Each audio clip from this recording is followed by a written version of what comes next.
Origen del teatro itinerante versus la comedia erudita. El teatro itinerante ha existido desde los tiempos clásicos y consistía en unos cómicos que viajaban y que realizaban su número de comedia en diferentes pueblos. Ah, Después de un tiempo evolucionó de varias maneras. Primero, los temas abordados llegaron a ser sobre religión y sobre temas políticos. Después, los personajes que utilizaban al principio salían de la comedia del arte, um,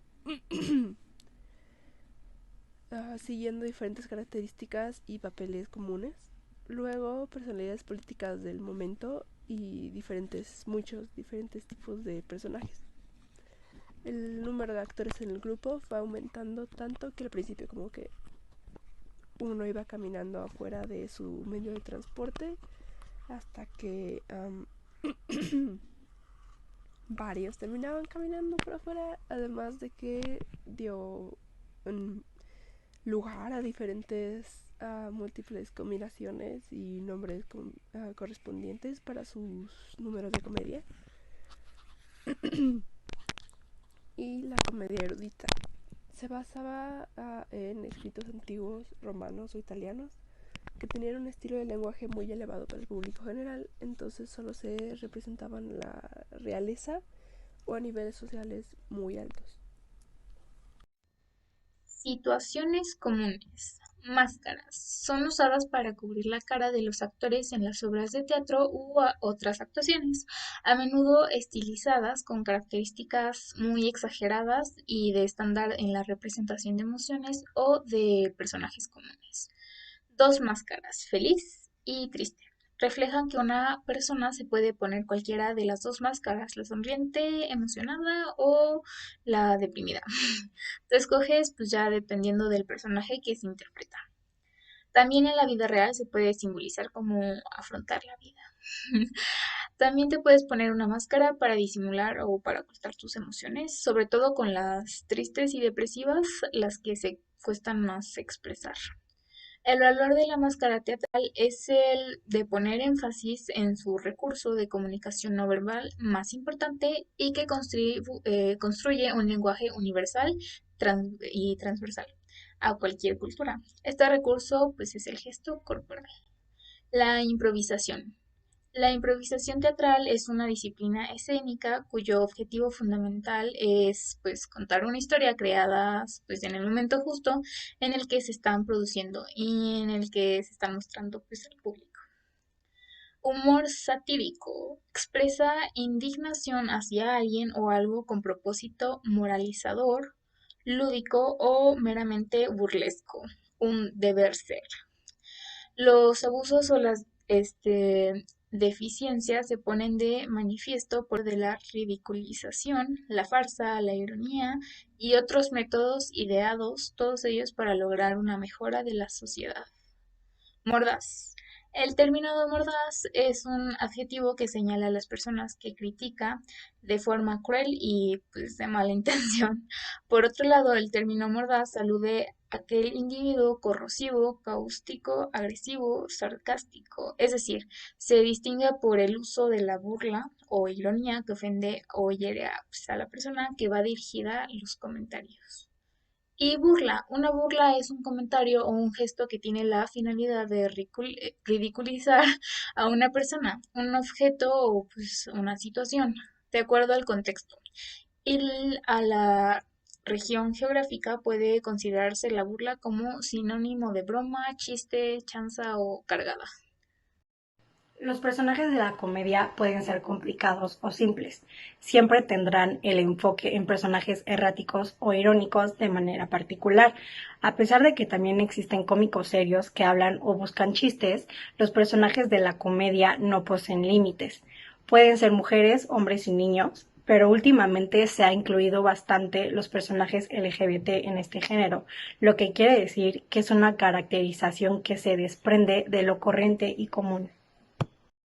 Conabachi es un espectáculo de teatro que recoge los principales elementos de la comedia del arte para poder ser representadas en calles, plazas o espacios cerrados. Conabachi se compone de 4 cuadros escénicos y 3 entremeses, donde se encuentran los personajes clásicos de esta forma teatral. Conabachi nace a partir de la investigación de los personajes y basados en las máscaras desarrollamos esta puesta en escena. Los Konabachi eran guiones o esquemas de la acción sobre las cuales los actores improvisaban. Fueron de estos los primitivos materiales sobre los que se constituyó la génesis de la comedia. Las máscaras definen nítidamente, el carácter de cada personaje que, junto con el vestuario, determinan aún más la propia identidad. El travestismo surge por la necesidad de representar personajes femeninos en el teatro, ya que en esa época no se les permitía a las mujeres actuar como tal en una obra teatral. Entonces los hombres se disfrazaban de mujeres con distintos vestidos y ropa llamativa y máscaras para representar ciertos papeles. Esto fue muy característico en obras de Shakespeare. Las máscaras surgieron para revolucionar el teatro de la corte. Estas representaban caricaturas de personajes con diferentes fisionomías, clases sociales y pecados. Por lo general eran bandidos, comerciantes o personas que mostraban amor o traición.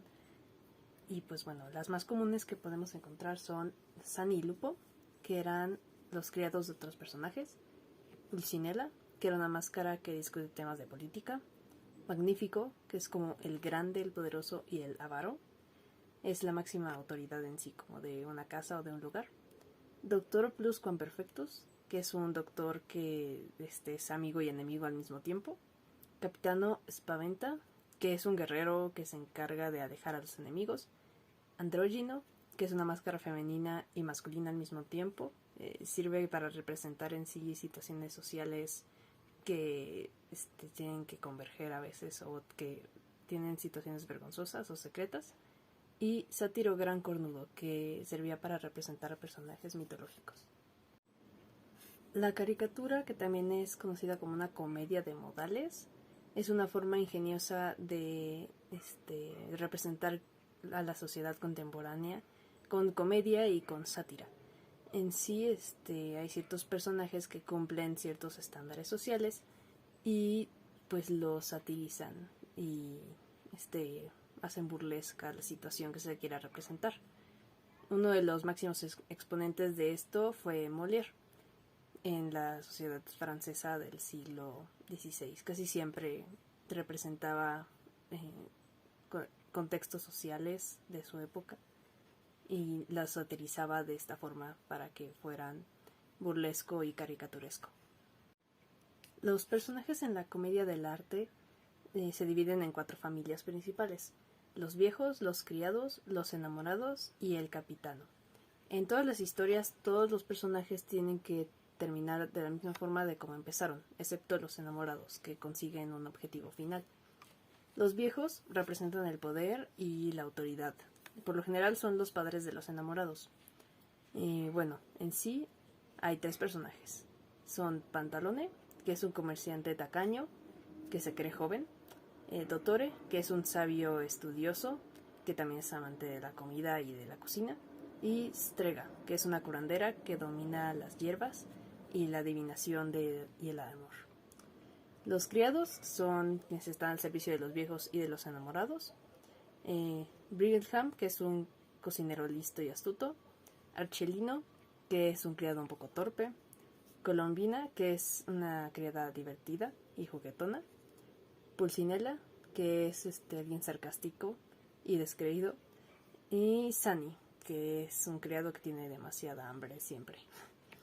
Los enamorados siempre serán los hijos de los viejos y representan el amor en su estado efervescente. Y el capitano es quien representa el poder militar y suele ser una persona foránea del pueblo. El teatro italiano o teatro callejero. La comedia del arte italiano fue un tipo de teatro popular nacido a mediados del siglo XVI en Italia y conservado hasta el principio del siglo XVIII. Como género mezcla el teatro literario del Renacimiento italiano con tradiciones carnavalescas como son las máscaras y el vestuario que comentamos anteriormente, además de recursos mímicos y pequeñas actividades acrobáticas. Su aparición es contemporánea de la profesionalización de los actores y la creación de compañías estables. Teatro francés. Molière tenía una compañía de teatro que, cuando falleció, se fusionó con una compañía rival, con la cual pues ya fundaron una compañía llamada Hotel Guénégaud, donde realizaban funciones teatrales. En 1680, por orden del rey Luis XIV, esta compañía se fusionó con otra compañía llamada Hotel Bourgogne, y así dieron pie a una compañía única llamada la Comédie Française. Bueno, Molière lleva en esta compañía comedia de distintas costumbres y de distintos caracteres. Utilizó el género de la farsa, la comedia y la intriga, y también la comedia ballet. Y pues bueno, esto fue lo que más o menos manejaron en las compañías de teatro que se fundaron gracias a sus obras. Teatro inglés Shakespeare. El teatro inglés se basó en formas populares, un teatro medieval vital y en las exigencias del público en general. El teatro renacentista inglés se desarrolló durante el reinado de Isabel I a finales del siglo XVI. En aquel tiempo se escribían tragedias academicistas de carácter neoclásico que se representaban en las universidades. Sin embargo, la mayoría de los poetas isabelinos tendían a ignorar el neoclasicismo o, en el mejor de los casos, lo usaban de forma selectiva. El teatro isabelino inglés está constituido por las obras escritas desde 1580 hasta 1640. Descatan Marlowe, Keats, Benjamin Jonson y sobre todo Shakespeare. El teatro isabelino se aparta de las reglas clásicas, no respetan las tres unidades, lugar, tiempo y acción. Mezcla lo cómico y lo trágico, la prosa y el verso.